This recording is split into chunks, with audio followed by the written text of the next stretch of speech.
પછી હરેક સાંકળીવાળા પાંખડીમાં 5 એક એક કાંટીવાળા પાસા લેવાના। 1 2 3 4 5। પછી બાજુની સાંકળીમાં ફરી પાછા 5 પાસા લેવાના। 1 2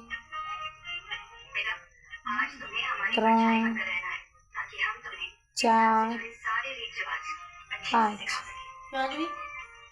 પાછી ત્રીજી સાંકળીમાં 5 પાસા લેવાના। 1 2 3